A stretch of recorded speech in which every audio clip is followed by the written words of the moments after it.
Вече си наивна Сергията. Чувала съм, че Ралица също продава тук.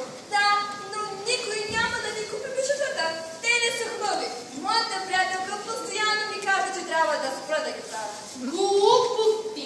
Всеки ден този обиците, които ти ми направи. И всичките ми приятели ги харесват. Мале, ако Симона разбере, че подавам тези за нея покуци, тя няма да ми проговори. Мише, ти какви други смяташ да подаваш днес? Ами, малко лайка, бяра внет съм си взела, липов цвят, сушен, само да не взема да отровя някого. С кое? С лайка. Ами според майка ми тия билки били отровни и можел да отровя някого, дори себе си и да вляза в затвора. Виж, Сергията на Раличка е точно до наша. Рале, зверски са, те ли ги плейте, бе, човек? Вървят ли?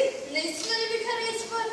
Сякаш от тук минават всякакви приятели, съученици, учители и се правят, че не ме познават дори. И защо? Ами, може би се срамуват, че познават Ралица, защото подава на пазара. Супер! И нас ще ни подминат.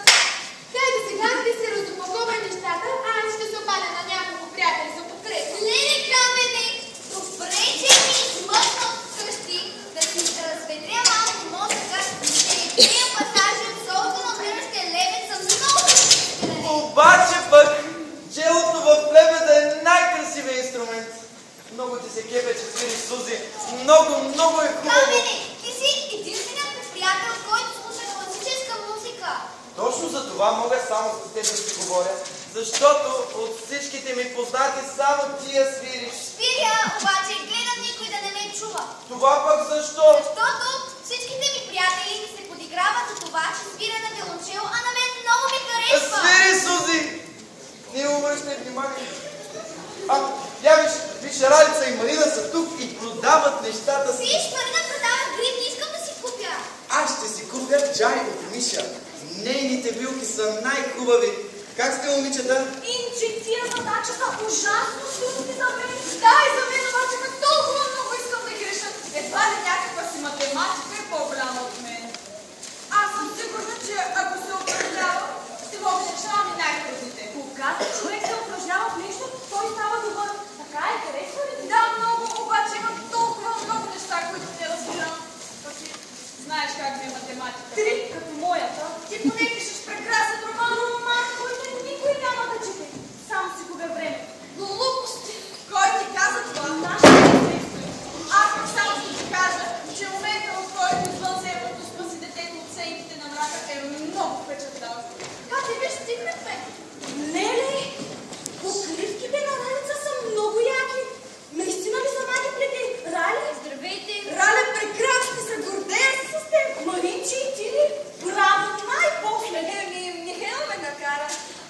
Рали, искам покривка. Дай ми и тази. Искам също нещо гледам на една кука. Искам и гривна, Маринче.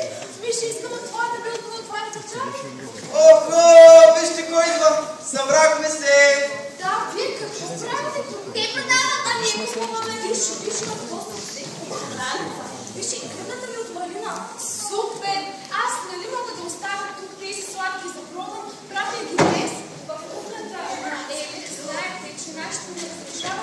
Или може ли да... Тъй като може да запаля някой пожар или да изцапа. Те си мислят, че аз съм много непохватна и само чудя и цапа. Изобщо не ставам да готвя. Много са вкусни. Колко струват? Тази, която изяда е безплатно, останалите са на брой. Аз искам 3. Те ли имаш много хубава прическа? Скоро ли се прави? Елито ми я направи днес, докато чакахме сладките да се изпекат. Предложи да освежи косата ми. Харесва ли? И двете имате страхотни прически. Благодаря. Дали призила? Няма как не прести. Глупости! Ели, ела да видиш Марина какви гривни продава. Двете си и двете нещо израства. Браво, Рале, сама ли го прави? Много са хубави, обаче всичките й приятели, ако минават, представяш и се срамуват се, че тя продава тук. Какво наистина ли? Рале, покажи ми всичко, ще купувам. Какво става тук? Ралица стана известна. Продава най-красивите плетива в околностите. Мисля да звънна на приятели в чужбина. Все ще се заинтересуват от изкуството и ще разширим пазара. Но Раличка е известна. Тя ми е приятелка.